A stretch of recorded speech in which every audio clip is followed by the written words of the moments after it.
This is John Black here. I'm going to go over my organic lab.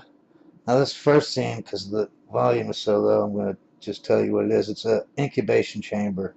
You know, you'd hang a curtain at the bottom there, and you stick your hands into the box, and the top of the box has an angled piece of plastic, like a sneeze guard on a, you know, like a buffet or something. That way you can sterilize everything, and you can work close to your petri dish, but not actually be breathing on it, contaminating stuff. You know what I mean? I have made transition rooms. I've made incubation chambers. You know, walk-in transition rooms and walk-in incubation chambers. It's hard to keep contamination out. I mean, I had a transition room the size of a telephone booth. It was all plastic up. I would be all suited up in plastic like I was, you know, on a movie, you know, trying to not contaminate anything. I had rubber gloves. I'd tape them. I'd put plastic on my shoes and tape them up. You know, I had a whole suit, a hat, everything. You know, breathing thing.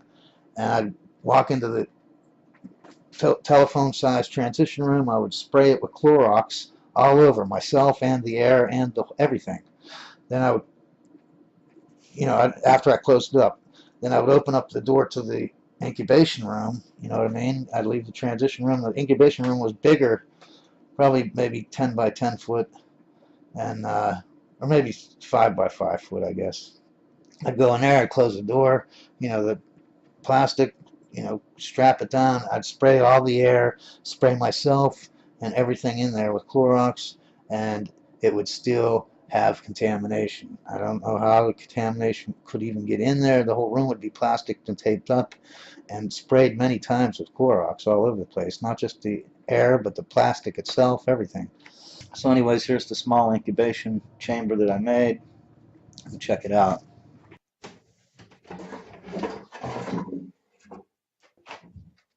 The reason it don't slide off is because of this board right here. It clips onto the back or whatever. Yeah. This one came off. You can see it has this plexiglass on it. You can stick your hands in here. I had this blocked off with like a curtain, and I could put my gloves in, you know, that were sterilized, and do whatever on the inside here. This used to be clean. It's all dirty. Yeah. You can see, let me see up inside that way. See, and you got the plexiglass. It's all, it's like a what do you call it? A sneeze guard on a salad board, you know. This here you can see inside, or you used to be able to see inside, and get your face close up there without worrying about breathing on all your stuff, contaminating everything, you know. And you only have this opening. I sealed with caulking all around inside, and then you can spray it with Clorox, you know, clean it up or whatever. I mean, it's too dirty now. I wouldn't even, I'm just going to throw it away.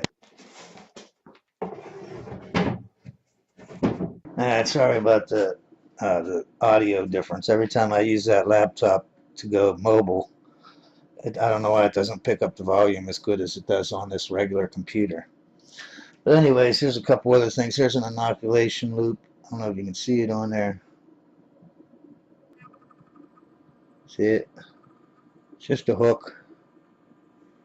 It's attached to this handle. It's for inoculating stuff. Like, let's say I'm going to grow a fungus. I get, you know, my dish here, my petri dish, and I got some agar, right? Agar is just a powder. You add it to water. You know, you got to sterilize everything. The way you sterilize stuff is with an autoclave.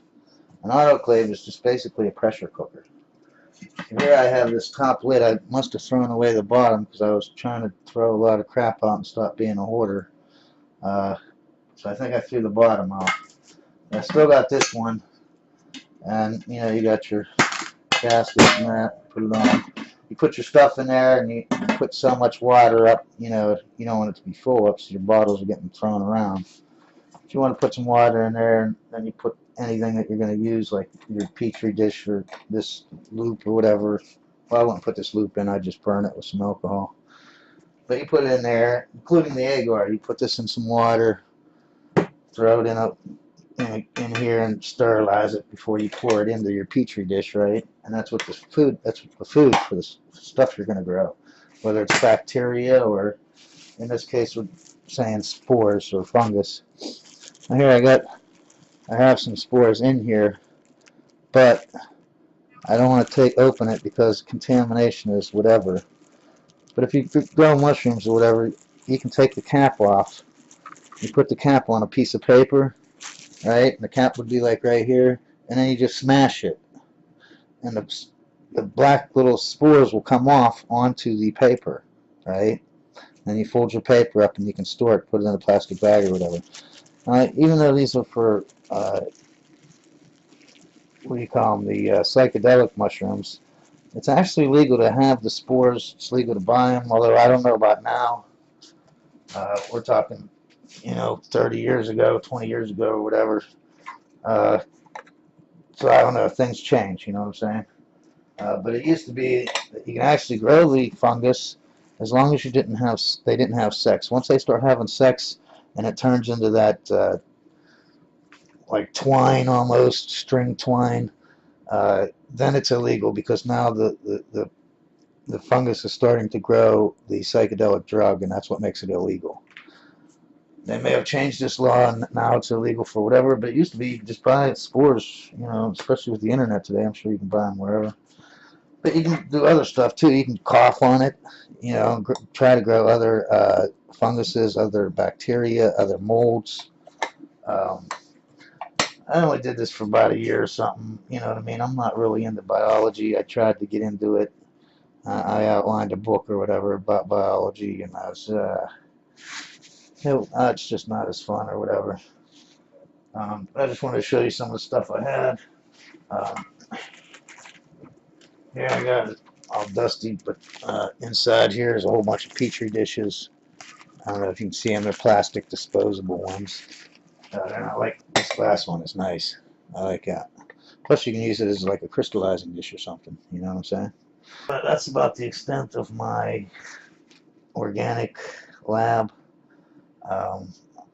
As you can see, everything's dusty and dirty. I haven't used it in decades. But something, something to look at. Plus I'm putting everything into storage or whatever, so I figured I'd do a video on it. Anyways, you all have a great day, and always remember, science is great.